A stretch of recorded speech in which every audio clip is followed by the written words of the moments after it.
Hi everyone.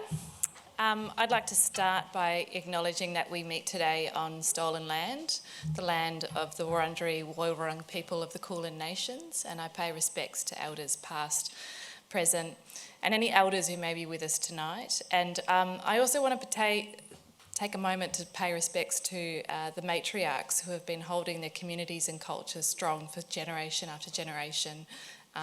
They're an inspiration. For those of you who don't know who I am, my name is Ali. I work for the Victorian Women's Trust. We are a feminist organisation that works to help women in Victoria in any way we can, and we've been around since 1985. It's a sold-out event, and we're here to talk about consent. It's pretty amazing. This is the sort of stuff that gets us very excited, and we're very pleased to be part of this event. I want to take a moment to thank Jamila and the team at the Wheeler Centre for inviting us to take part. It's an immense privilege. So we're here to hear from Chanel, Contos, and Madison Griffiths, two amazing thinkers that we admire greatly at the Victorian Women's Trust, and I'm sure you share the feeling, given that you're here tonight. Chanel, of course, is a sexual consent activist. She sparked a national conversation in 2021 when she asked young people to share their experiences of the schooling and consent and what did or didn't happen. Chanel is the founder of Teachers Consent, a campaign driving awareness of consent education, and the chair of the Global Institute for Women's Leadership's Youth Advocacy Committee. That's all right. Just don't make me say it 3 times. In 2021, Chanel was awarded an Australian Human Rights Commission Young People's Medal. In 2022, she was listed as one of BBC's 100 most inspiring and influential women worldwide. In 2023, she was named New South Wales Young Woman of the Year for her persistent efforts towards eradicating rape culture. Chanel has also been presented with the prestigious Diana Award for her humanitarian work. She's also one of the youngest people to ever address the National Press Club. Last year, and this is the reason why we're all here, Chanel published her first book, Consent Laid Bare, and this is what we're going to talk about in depth tonight. On my left, right, I get them mixed up. Here's Madison.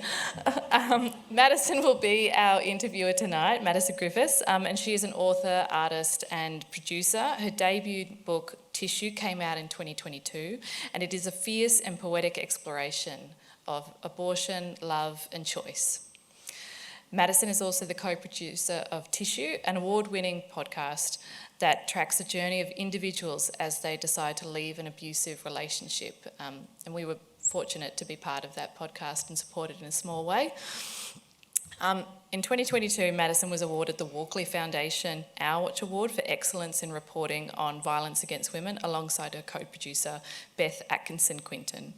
Her work largely centres around the lived experiences of women, especially those whose realities are shrouded in stigma, opposition and rebellion. And I feel like those words probably resonate with a few of us in the room tonight. I can't think of 2 people I would rather hear from right now talking about consent. So without further ado, please welcome Chanel and Madison.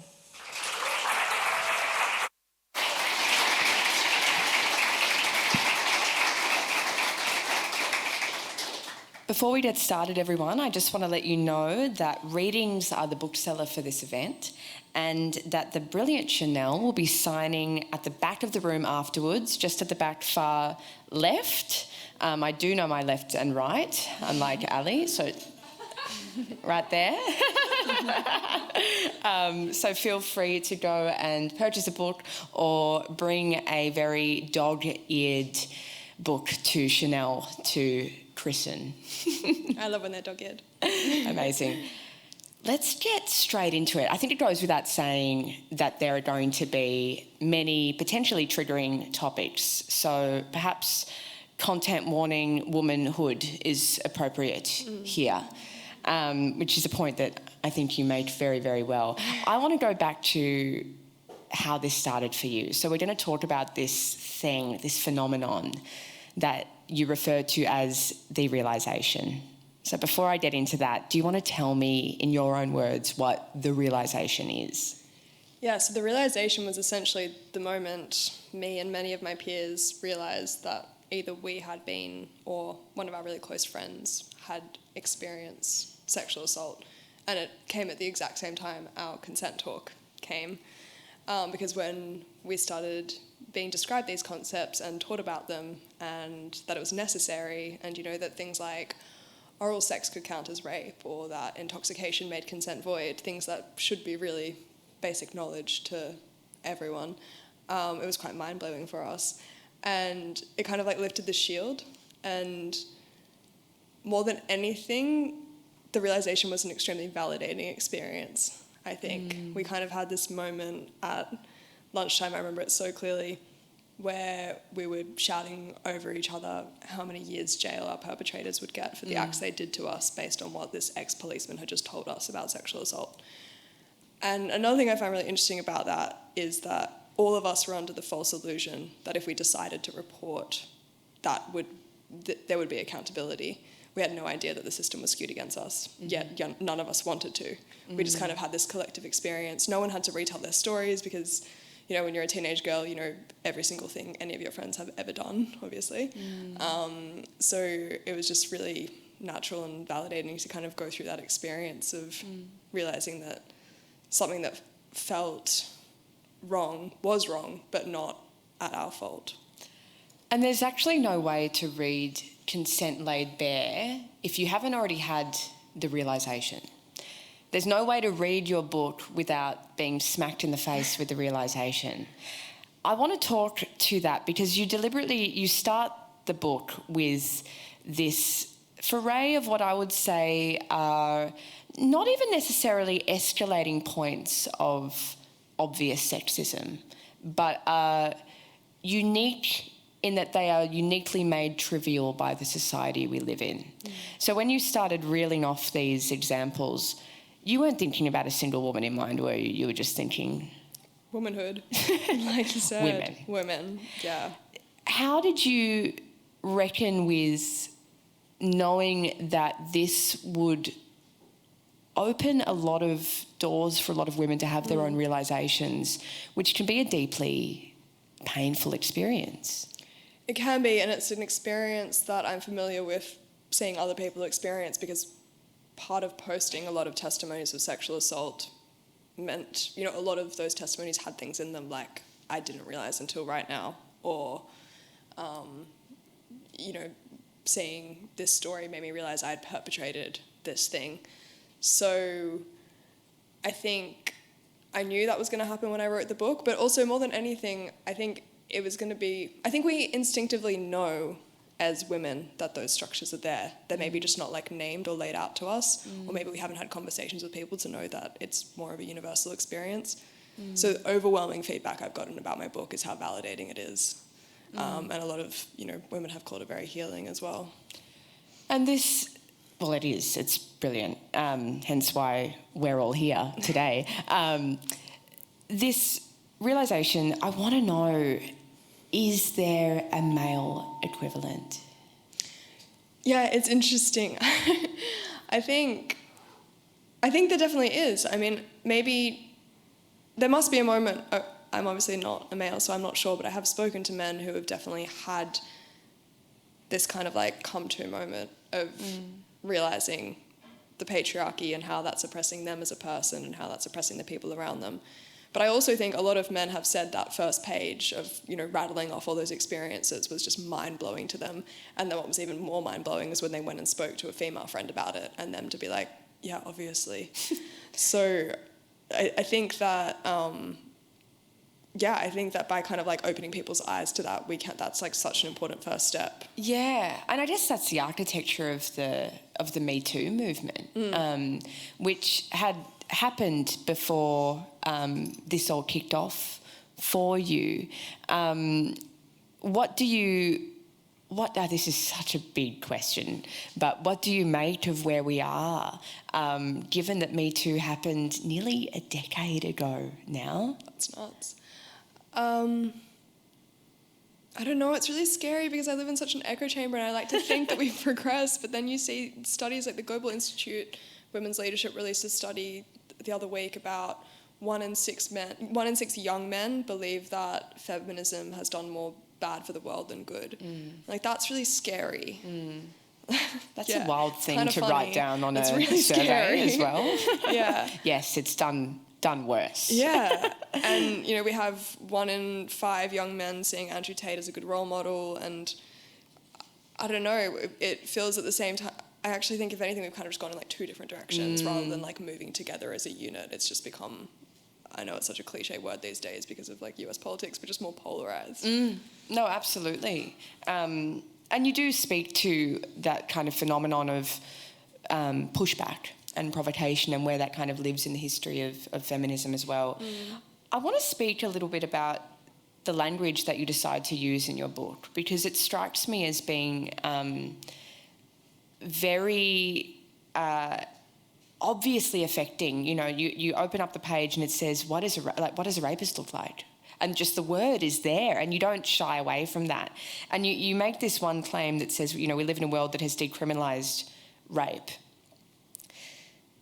And if we all were to sit with that sentence, that's a deeply disturbing thing to sit with. And that was sort of your point, wasn't it? That was kind of what you were trying to do.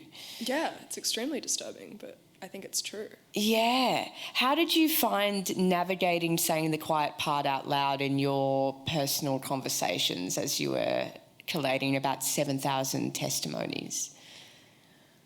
I actually think the first time I kind of realised how much, or at least voiced how much we don't hold rapists to account was, this is actually also in the book I think, was when I was at a farm with boys around the campfire and I said that it's socially acceptable to rape. Yes. So maybe saying decriminalise is just like a bit more extreme. And they got offended. They were like, oh my God, Chanel, don't say that. They were like, as if. And then I had the satisfaction of rattling off 10 names of boys they knew who had raped people I knew. And said, you know, none of them spent time in jail. One of them went in for 10 months or something and then came out. So it's socially acceptable. You'd say hi to them at the pub. You'd play rugby with them. There's no problems with doing this. There's literally no accountability for most people. I forgot the question. Oh, decriminalise rape, the language. Well, I think also, again, people consistently bring rape back to the legal system and this like dichotomy of guilty or not guilty and how acts of sexual violence fall into those lenses. And it's like, okay, well, if you really want to believe that only people who get guilty convictions are rapists or that should be held account for it, well then, yeah, we have decriminalised it. It's not, we're not taking it as a serious crime. You're more likely to get a parking ticket. Yeah, it's not being criminalised per se. So when you think about, you know, the politics of, you bring up these responses to rape. And when I say responses, I don't mean social responses, I mean quite literally the responses of victim survivors as they are experiencing something like this. And they are fight, flight, freeze, and fawn.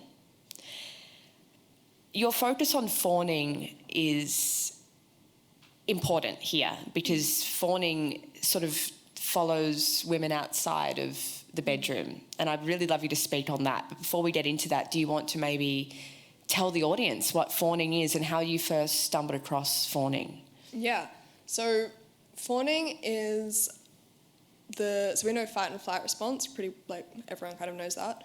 Freeze response is much more commonly understood and is also why we've kind of had affirmative consent legislation being rolled out around the country, because we understand that freezing in a stressful or traumatic situation is a valid and reasonable trauma response, which means that, you know, you can't give consent in that moment, or you can't say no, which is really problematic because it upholds the idea that the default access to another person's body is a yes. But anyway, we're fixing that.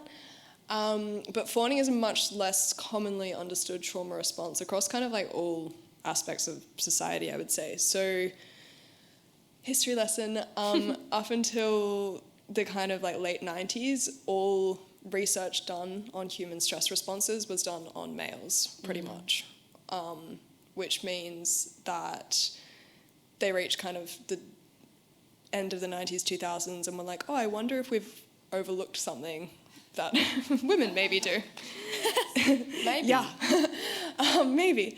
And so they started looking into it, and originally it was called tending and befriending, to refer to the fact that if we're going like, way back, that women would have to tend to their offspring while befriending a perpetrator, i.e. a man, and how they have to kind of appease in that situation to keep them and their offspring safe. But the thing with fawning is, by definition, it is being over nice in a situation in order to survive an ordeal.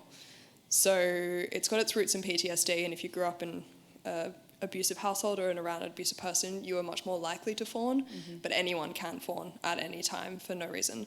But it is a very gendered trauma response, because fighting and flighting are not smart stress responses if we're speaking in like stereotypical terms of a heterosexual encounter, and the male is the threat and the woman is the victim.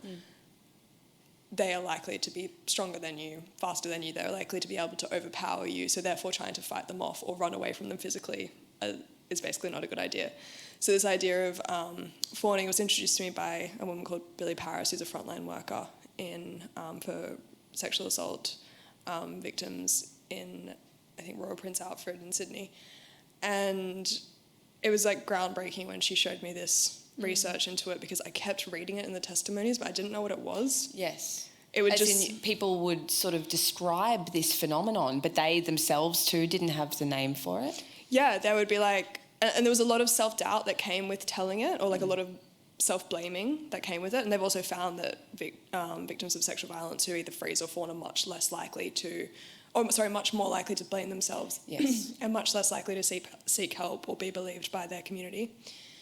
And yeah, I think fawning is just so interesting, because I really think we've just kind of all been there. Like someone catcalls you on the street and you go, and just keep walking home, and you get home and you're like, why the fuck didn't I say something? And it's like, well, because it wasn't safe to. What are you going to do? Turn around to someone on the street when you're walking at home at night and start yelling at them, being like, why would you do that to me? Or, that's disrespectful. Absolutely. And it feeds into all of our behaviours. It's, why women send thousands of exclamation points in their emails comparatively with men. Like, no worries if not. Yeah. I think we're consistently fawning. Yeah, we're just out here fawning. No, we are. We're constantly like, don't hurt us. Oh my God. Well, it does interest me, because I think too, society is really confusing, which is an obvious truth, but it almost like it expects people that have experienced sexual assault to fight. But it's not that it expects that, it's comforted by this. Like, we all saw the trial between Johnny Depp and Amber Heard. That was hard to watch, because she wasn't a perfect victim. And I remember being so struck at that time of, if someone was pushing you to your limits, and that was a man double your age with a lot of issues and who was clearly very abusive, would you not fight back? Or, would you not react in a way that is so perhaps not appeasable, or doesn't make you particularly likeable? So it's interesting with fawning, because you're expected to constantly be made aware that you are not to be abrasive, but then when you're too not abrasive, what happens then? It gets thrown back in your face. Yeah. In terms of testimonies, how did you deal with that theme of it being thrown back in the person's face? How did you deal with that in your own frustration while you're collating 7,000 testimonies? Are you talking about the people who were perpetrators and read themselves in it? What do you mean? I mean more so how, sorry, I should have been more clear, how victim survivors particularly who do retaliate, say in their own way, be it by, when I say fighting back as well, I mean argumentatively, or I mean just defending oneself. When that happens and it's thrown in their face, did you see that in testimony quite a bit? Yeah, well, I would say that kind of like fighting back, like reporting or telling someone about it is fighting back. Yeah. And that's like consistently thrown back in people's faces, really. I think also the other thing with fawning in a situation where the perpetrator is perpetrating out of like maybe a misunderstanding of consent or entitlement and things like that. The thing is, if you did start like kicking and screaming and being like, no, go away, they would probably be like, oh my God, they're insane. Yes. And they would be like, that was a completely unjustified reaction to that situation. So yeah, I guess that if we showed any kind of form of, I mean, if we reacted like a man would react, then we wouldn't get away with it, maybe. We wouldn't be here at the Wheeler Centre tonight. Well, sorry, that is the other thing. It's really dangerous to fight back. Well, yeah. And it is.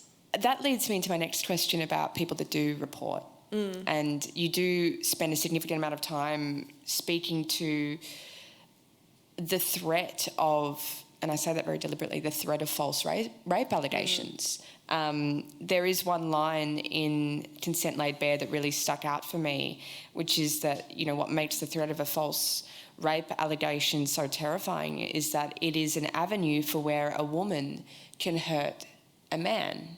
And I would really like you to speak on that, because I think that's true of not just false allegations, but allegations in general. Speak to that arena of disclosure and what that looks like legally. Yeah, so the thing is, anyone can be falsely accused of anything at any time. But there is a lot of kind of fear around this idea of rape allegations specifically. I don't know if it's because our stereotypes that we hold about sexual assault and rape make us think that by being accused of that, you're being accused of, a much more intentional, malicious, violent, sadistic crime or something. But I think a large reason is that because of the gender aspect at play here, it is a time where a man feels... There's also, I'm trying to remember the exact quote, there's also a line in there about how it's essentially a white man fearing that he will be treated the same way that the law routinely treats black men. So it's not as if they're extra vulnerable to it. Men just, well, I actually don't think they do, but I think there's an illusion that they might lose their protective measure of kind of being like above the law in this situation. And I mean, obviously false allegations of rape or any act are really devastating and, can be reputation damaging. But if you're concerned with false allegations of rape, it should actually be coming much more from a racial lens than a gendered lens. Yes. Because the histories of false allegations of especially black men raping white women in times where, interracial relationships weren't allowed, that's, quite devastating and deep and very real. And black and brown men are much more likely to be prosecuted for any crime, and especially sexual assault if the victim is a white person. So we should be looking at it from like a very different angle rather than just thinking like, oh, this is a false accusation around a man. But at the same time, it tends to be something that, is much more a preoccupation of white men to worry about it. Yes, absolutely. I think when you watch, when you see particularly high-profile rape cases in the media, I'm thinking of Brock Turner.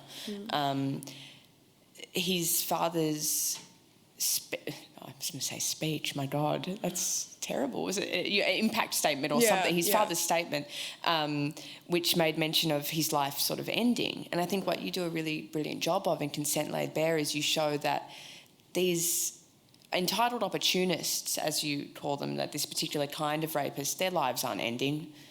Where are they now? Where do they end up? Yeah, and actually it's really funny because when I very first started collecting testimonies for this campaign in 2020, the first time I did a call for testimonies, I asked my friends to send me what had happened, blah, blah, blah, name of the school the perpetrator and victim went to and the graduating year. But then I also had a line in there of what they did now. So this idea of, which I didn't know about defamation. Where are they now? Yeah, where are they now? What are they doing? And when those first few testimonies came in, very damning, they're in very powerful positions already and we're only a decade out of school or something. Why did you want to do that? Why did you want to put where are they now? Because I really wanted to make this point of no accountability and also show how commonplace people who perpetrate these crimes are. Their defining feature is not that they are a rapist. No. That is something they have done, but they are all these other things to everyone else, which is I think why people can't kind of put those two things together and understand that. And yeah, I think it was also, so when I don't know why I ended up taking that out of the testimonies. I'm really glad I did because that would have caused a lot of issues, but for whatever reason I did when I ended up posting them in 2021.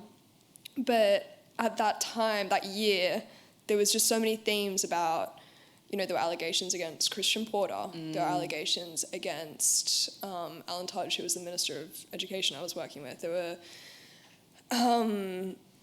allegations against Bruce Lerman. Like, there was all of these things of, very much kind of like men in power. And I really wanted to talk to both this topic of like a lack of accountability and also the ramifications of having people who have done those things or view women in those ways, in those positions.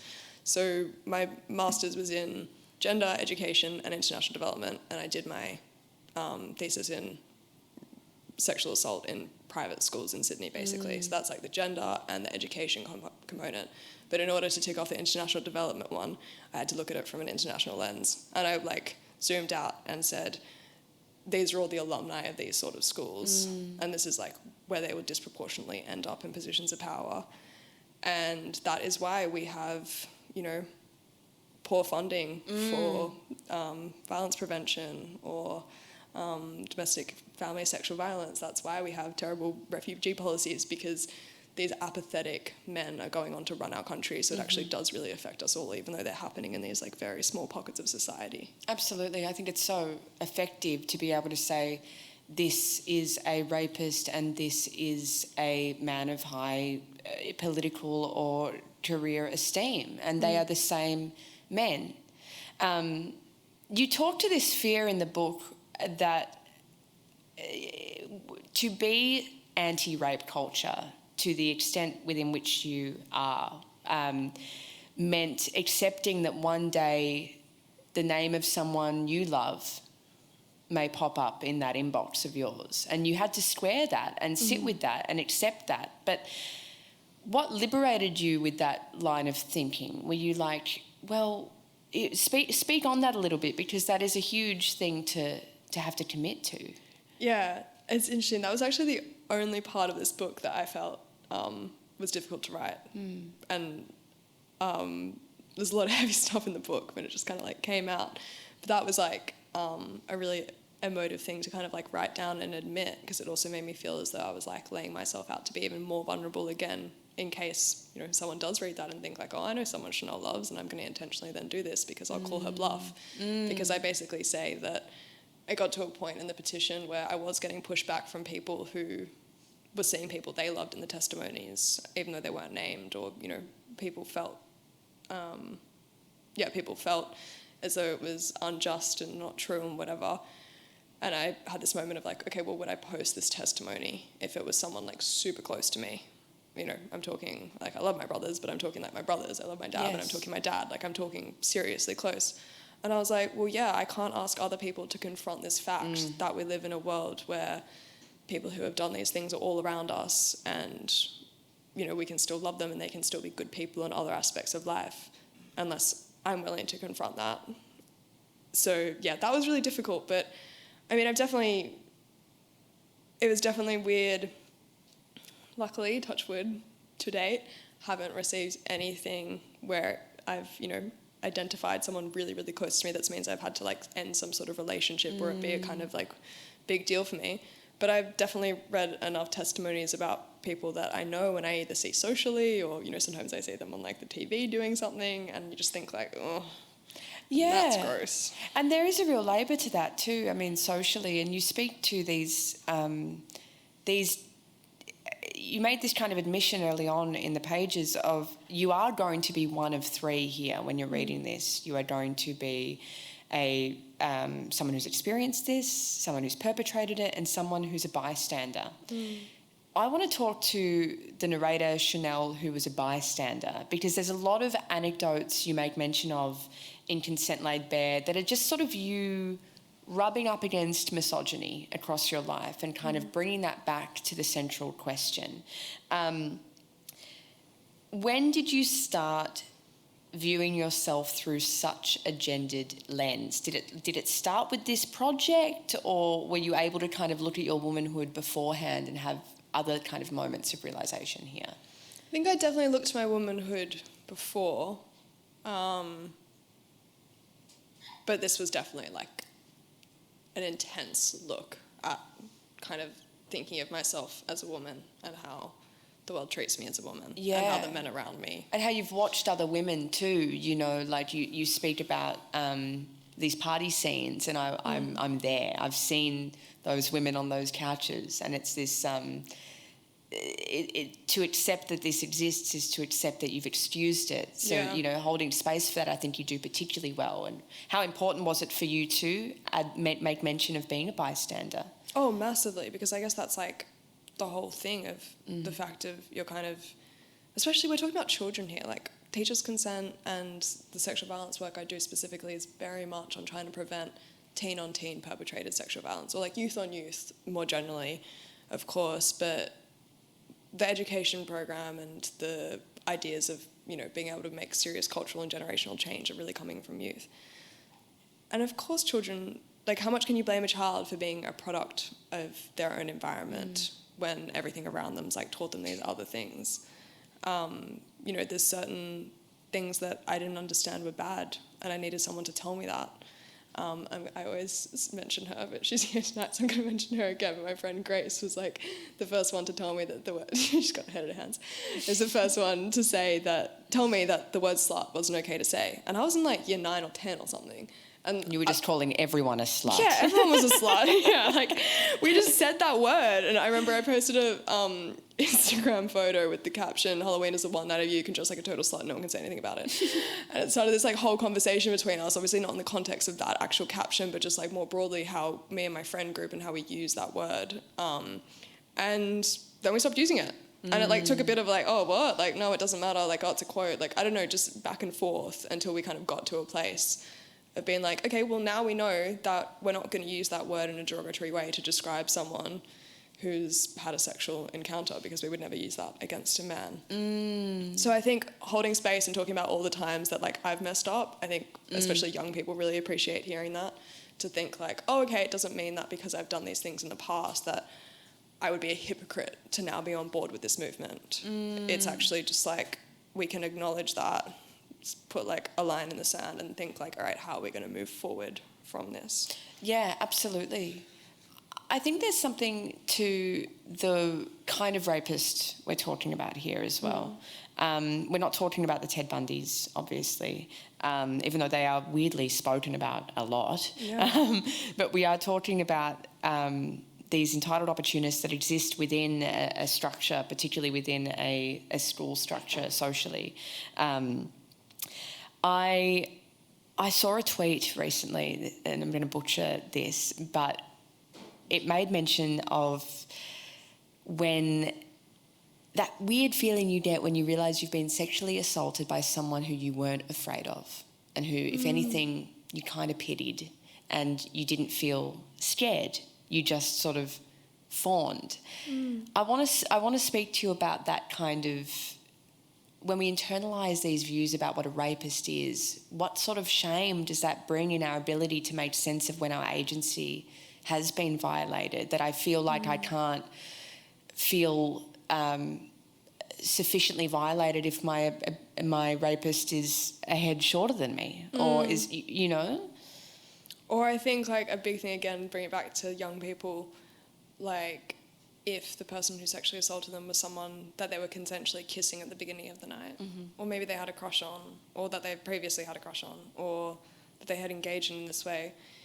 But yeah, it is weird that we're so preoccupied with the 10 Bundys, and we all worry about which way we walk home and the lighting on the street and car keys in their hands, like all that stuff that we're all familiar with. Is actually like quite irrational to worry about that and to fear that, because those types of people are really rare.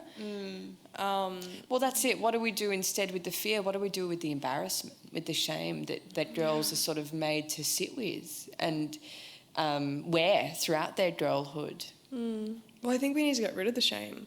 I mean, it sounds so cliche, but literally just talking about it is what's like so about it.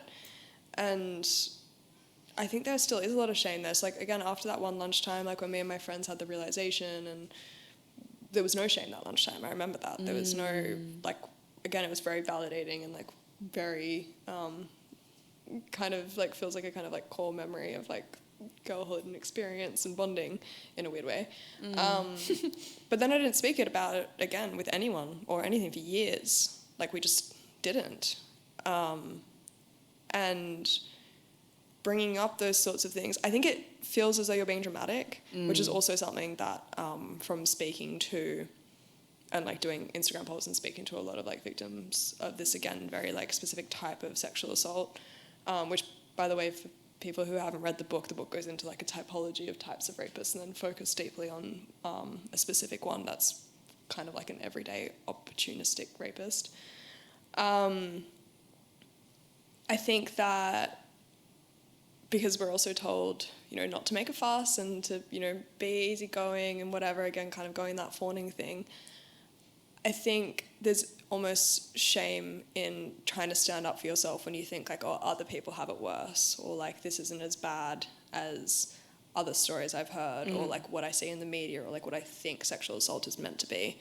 Therefore, I won't bring it up at all. Yes. Yeah. And your point sort of, it's never going to be as bad as how it looks in the media, babe. Yeah, definitely looks worse there. Yeah. Well, yeah, we're dealing with a different predator and something that is the product of its, of its environment in terms of that kind of patriarchal wound. Are you jaded, Chanel? Guess.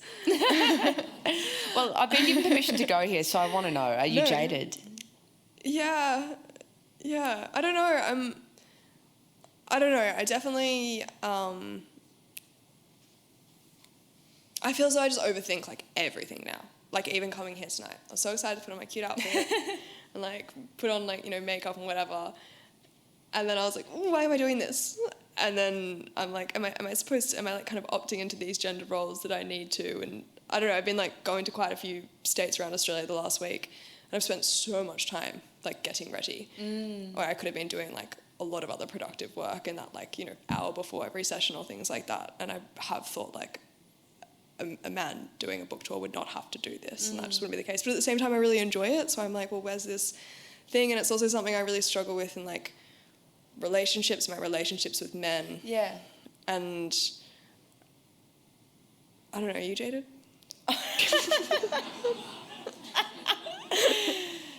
Yeah. Okay, cool. So we're on the same page. We're on That's the good. same Yeah, page. okay, good. No, I find it really fun. God. Yeah, I know, right? I'm clearly jaded if I find it really fun to talk about this with other women that speak on this stuff, because, you know, it is something that you are going to take home with you, and it is something that is going to inform how you love and who you love and how safe you feel to express that love. And when you are kind of needing to be the facilitator of these realizations for so many young women, you're not immune. You know, you're still here as a woman at the end of the day that's kind of feeling it simultaneously, which would usually lead into the kind of question of, what self-care do you practice? But absolutely fuck that. Yeah. I want to lead more into what has your... Am I allowed to... Is that illegal to swear in the Wheeler Centre? I think I already did it. I think we're doing it. Yeah. What has your activism taught you about desire? Zooming out, you know, who is allowed to possess desire outside of sex, outside of the bedroom, just in general? I mean, I think we're all allowed to have desires.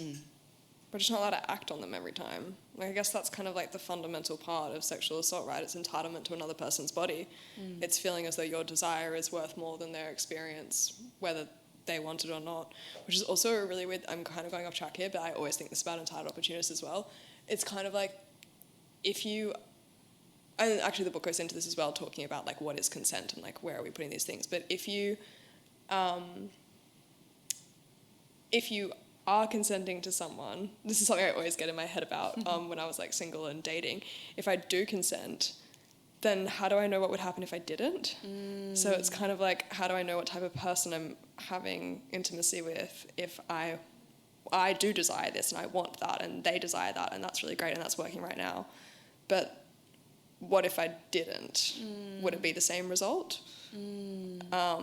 So I think, again, yeah, we just need to... Underpinning all of this is the theme of male entitlement. Yeah. And I think we do need to get rid of the idea that like sex isn't a human right. It's yeah, it's a privilege, and it should be engaged with care and respect. Absolutely. Consent Laid Bare goes a lot into pornography and these sort of origin spaces of misogyny and whatnot. And I don't necessarily think we have time to go into all of that because it's big. But I do want to ask you about the future of porn.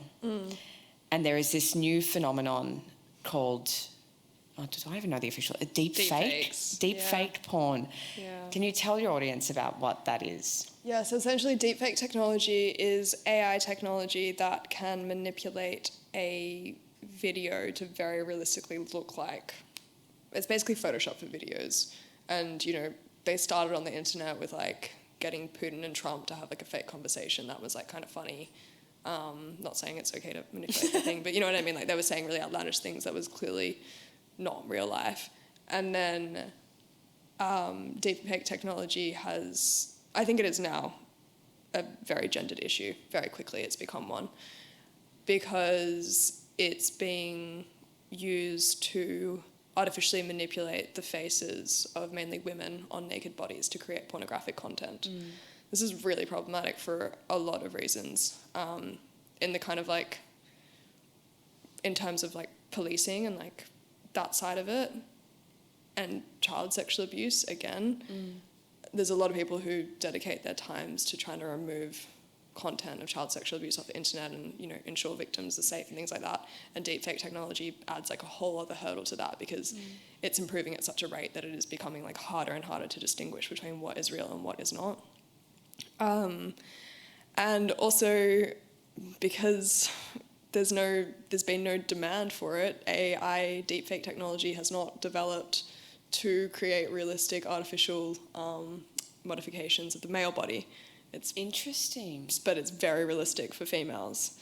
But the other thing is, this is changing so fast. Like I read that 4 months ago, and like who knows what could have happened in that time. We've seen what's happened with AI in the last year, and policies and laws like cannot keep up to date with how fast this is happening. What was really interesting is I was at a school on Friday in Brisbane, speaking to 400 girls, and about 5 of the questions were about deepfakes. So obviously like something had happened in the year group, or like, you know, it was becoming a more pressing threat.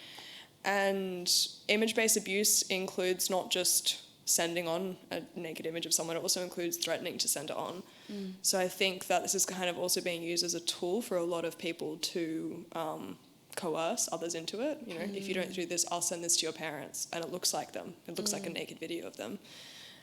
So yeah, deepfake technology is really concerning, and I think it needs to kind of be put as a priority of a feminist issue. Absolutely. I think there's something interesting about the way it affords men that may or do often feel entitled to a new kind of intimacy where they don't necessarily have to close their eyes and imagine what it would be like to sleep with, you know, so-and-so that they've got a crush on. They can just impose that experience onto something that isn't sex, it's porn, and it's fake. But that impulse is what I'm really curious about, because if I had a female friend that came to me and told me that she had ever done that, I would be terrified. I would be absolutely mortified. Yeah, and I mean, I'm sure it is used for that. I mean, again, just thinking back to high school, it wouldn't be uncommon for the boys to talk about which pictures of which girls they wanked to, because, you know, there's no shame around the male self-pleasure, which borderlines sexual harassment sometimes, the way they talk about it. And imagine if they could actually just artificially recreate that image into like an exact pornography video that they want. Like, that is really creepy. And yeah, you're right. It's again like, because we can't have laws keep up with it and the technology is moving too fast, we really need to like step all the way back into prevention and ingraining empathy in others and reducing that sense of entitlement to other people's bodies, so people understand that they are not entitled to see a naked image of someone, even if it's not real. Absolutely. Oh, I feel like I could do this for hours. Yeah, it's so fun. I forgot you guys are here. Yes. Well, I didn't. So it is question time, I believe. We are going to have 15 minutes of questions, so there are going to be some roaming mics. Please be respectful in question time, and we'll start. Yes. Hi, Chanel. Oh, God, sorry. You just mentioned prevention, and I work at a mental health youth charity called the Man Cave, where we have direct voices with young men, teenage, adolescent men. And so would love to know what messages you would love us to be conveying to the young people that we have the privilege to work with. Yeah, amazing. Well, firstly, thank you for your work. And secondly, I know that a lot of kind of like healthy masculinities trainings are a really good first step before introducing consent, and that kind of tends to be what schools do, but I really think that consent needs to be embedded in that from the start. So yeah, and I think conversations again about these really specific things like deepfake technology, I think porn literacy is a really important part, especially for young boys to engage in, looking at this as like, you know, what are they using this as a form of entertainment or as a form of education? And if education, that's a really big problem. So how can we kind of equip them to at least do these, engage in these sort of like consumption safely? Any more? Here we go, up the front. Thank you, Chanel, for your work. Do you get a sense that for young people today, a young man will not know that he is committing rape, and a young woman will not know that what is happening is rape? Yeah, I really do get that sense. And I don't know, some people have given me a bit of backlash for that because they say it's too forgiving for perpetrators because you know, I'm kind of excusing their actions in a way by saying like, oh, they didn't know. But that doesn't mean that it didn't have a real impact. It just means that we've also failed the perpetrator in this situation as a society. I think I've also definitely spoken to a lot of men again who maybe realised from seeing testimonies or reading them that they had perpetrated assault themselves, that, yeah, they had done that and really deeply regretted it. And that would be a horrible feeling to have to sit with that sort of guilt. Like, guilt's a really all-encompassing emotion. And I guess that's kind of like the crux and point of my argument. Like, we have both so radically normalised rape and sexual assault that it can occur without the people involved in it even fully knowing what it is. And we've failed all parties in that situation because something I'm just going to bring up quickly here is a recent study came out this year in January, really incredible piece of research from University of Technology Queensland that basically showed that rates of adult perpetration of child sexual abuse have decreased, which speaks to our prevention efforts in the space and the fact that you know, we're not leaving children as vulnerable, we're having conversations, we're encouraging help-seeking strategies, we've removed stigmas and taboos, and that's great, and we should continue that, and we should scale those efforts because adult-perpetrated child sexual abuse is, I think, particularly insidious form of sexual violence. But rates of child sexual abuse across the board have stayed the same because rates of perpetration by 15 to 19-year-old males have increased for the first time ever. And that is really creepy because it means right now in Australia, the most likely perpetrator of sexual assault is a 15 to 19-year-old male who is essentially, almost all of them are children. So I think we really need to have like a really empathetic lens to this and think like what's happening so that is the case. So many people, like why are so many people perpetrating this out of ignorance and entitlement?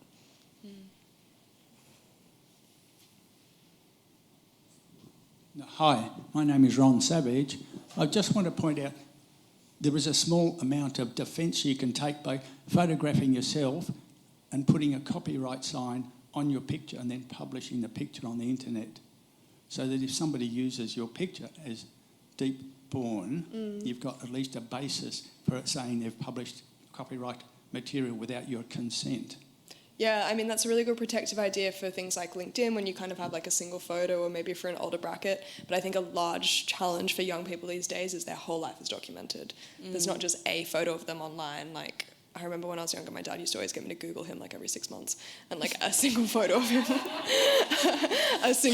him, would come up, like the same one every time. Whereas if he's going to be mad at me for saying that now. Whereas if you Google like anyone under the age of 30 here right now, or even 40, there's going to be like dozens and dozens, and Instagram, Snapchat, Facebook, TikTok. Sorry, my friends who know my dad are laughing. So it's kind of impossible to, I guess, do that sort of thing. But it's a good tip. Thank you. First of all, thank you for representing women and young women for this sort of thing. Even though more voices are speaking about rape and sexual assault today, is the rape rate increasing? And if it is, why do you think that is? I think that with all forms of education around a topic and with all like stigma removal and taboo removal, immediate reaction to that is a temporary increase in reporting, not because more things are happening, but because there's less social repercussions about it. People understand because it was underreported before, basically, so that it kind of like evens out to a more realistic level. But yeah, it's really hard. I think just like, in my mind, it's just a very different form of sexual violence that is occurring. And I think another aspect, which might be a bit too much to get into right now because I'm conscious we're in question time and not in the midst of it, but I kind of try to dive into this in the book as well about how much capability we have to choose our own desires when these sort of things are being so dictated by things like pornography.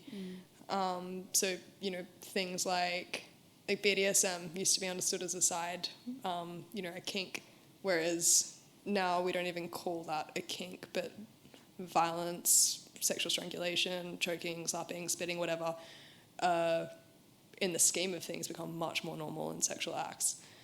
And like, how much has that been kind of indoctrinated into people from using pornography as a form of education?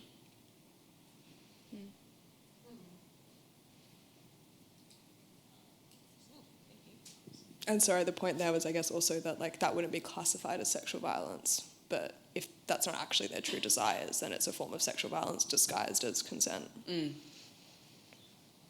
Hi there, thank you for being here. Have you noticed any shift since the introduction of affirmative consent legislation in a number of jurisdictions? I don't know, to be honest. I think that I hope we do see higher rates of conviction, but I think we're going to need a bit more time to, as a society, see that, because even when they kind of did the big announcement, there's still a while until you can, until the actual law comes. I think it is now in place in Victoria, but yeah, I don't know the answer, sorry. Are there any more questions? Oh, yep. Hey, thank you for everything that you do, firstly. I think for me, like obviously having read your book and coming to terms with these moments in my life and my friends' lives that we never realised they were what they were, how do you suggest that us in our everyday lives gain the confidence to be able to call it out when I feel like personally all too often someone will make a comment, it's not until 5 minutes later that I go, oh shit, like I should have said something, and you beat yourself up, and it becomes difficult to jump on those situations without almost coming off too defensive or too over the top. And maybe I am fawning if I'm just trying to be nice about it, but leave that for another time. Yeah. Well, I mean, what you said, like, without coming across as, like, too over defensive or too over the top, is, again, this idea of, like, when we fight back, they're being like, whoa, don't. It's so hard because it's just something that, like, the confidence to say things. I mean, sometimes I can be really sassy and call things out, and then other times I just get really shy and don't. And, like, you know, if I'm in a taxi alone with someone and they say something that makes me feel uncomfortable, I'm like, I'm not going to call this out right now because the doors are locked and I'm in a moving vehicle that you're in charge of. But it sounds so, like, corny, but what can be really nice, and is what I tell school students as well, is that if you kind of, like, make a little pact with friends, and, like, even just, like, 2 or 3, to be like, we're going to call this out. And then if they're all someone that, you know, you're around socially a lot, especially in these situations, or, you know, agree with someone to hold each other to account to these sort of things, so that you're both giving them permission to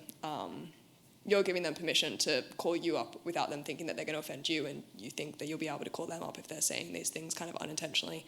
Maybe that's like a parent or like a sibling or something.